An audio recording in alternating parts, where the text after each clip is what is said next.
뇌심혈관계 질환이 무엇인지부터 좀 말씀을 드려야겠습니다. 뇌 또는 심장에 혈액을 공급하고 있는 혈관이 막히거나 터짐으로써 그 부분에 손상이 되어서 나타나는 신경학적 증상, 이것을 이제 뇌심혈관계 질환이라고 하고요. 그래서 이제 정의에서 보실 수 있다시피 크게 출혈성 질환과 허혈성 질환, 이렇게 두 가지로 나눠볼 수 있는데, 출혈성 질환이라고 하는 것은 혈관이 터진 걸 이야기합니다. 허혈성은 허혈이라고 하는 것이 혈관이 막혔다는 뜻이에요. 혈액순환이 원활하지 않아서, 혈행이 원활하지 않아서 막히는 그런 증상을 허혈성 질환이라고 하고요. 우리 법에서는 우리 뇌심혈관계 질환을 이렇게 좀 구분을 하고 있습니다. 우리 뇌졸중이다 이런 말 많이 들어보시죠? 근데 뇌졸중은 엄밀히 얘기해서 의학적인 정확한 병명은 아닙니다. 이러한 것들을 좀 통칭해서 하는 말이고요. 여기 지금 보시면 첫 번째 뇌실질 뇌출혈이라고 하는 병명이 있습니다. 이건 이제 뭐냐면요, 우리가 뇌라고 딱 생각을 했을 때 머리에 딱 떠오르는 그 모양이 있으실 거예요. 그 호두 모양의 하얀색 그 뇌 모양 있지 않습니까?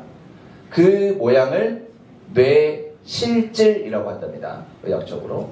그래서 이 뇌실질도 실질 안쪽으로 이렇게 혈관들이 흐르고 있기 때문에 그 뇌실질 내에서 혈관이 자발적으로 출혈이 발생한 것, 이것을 이제 뇌실질 뇌출혈이라고 하고요. 두 번째는 지주막하 출혈이라고 되어 있는데요. 뇌실질이라고 하는 이 부분이 신체 장기가 중요하지 않은 부분이 없지만 얼마나 중요한 부분이겠습니까? 그래서 신체 구조상 여러 가지 막으로 보호를 하고 있다고 해요.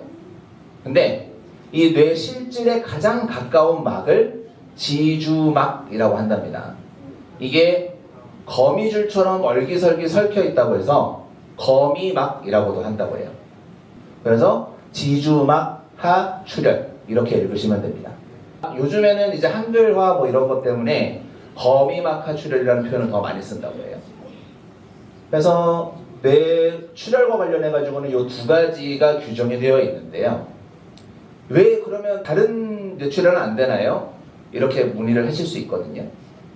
근데 이 두 가지를 기준으로 해놓은 이유는 자발적으로 뇌출혈이 발생할 수 있는, 즉 외상에 의한 것이 아니라 뇌혈관이 스스로 터질 수 있는 부위가 이 부위들이라는 거예요.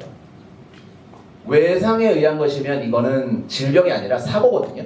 그러니까 부상의 개념으로 접근을 해야 되는 거죠. 그러니까 자발적인 뇌출혈이기 때문에 질병으로 해결을 하기 위해서 이렇게 병명을 표기를 해놓은 것입니다. 세 번째 많이 들으시는 게 뇌경색, 뭐 이런 표현도 많이 들으시죠?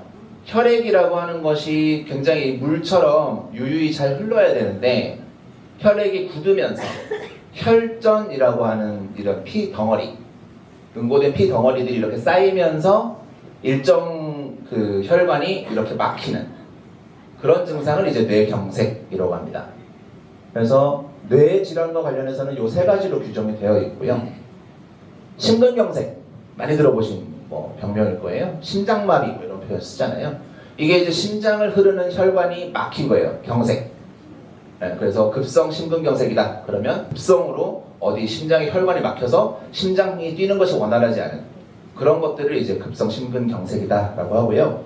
해리성 대동맥류, 요게 조금 생소하실 거예요.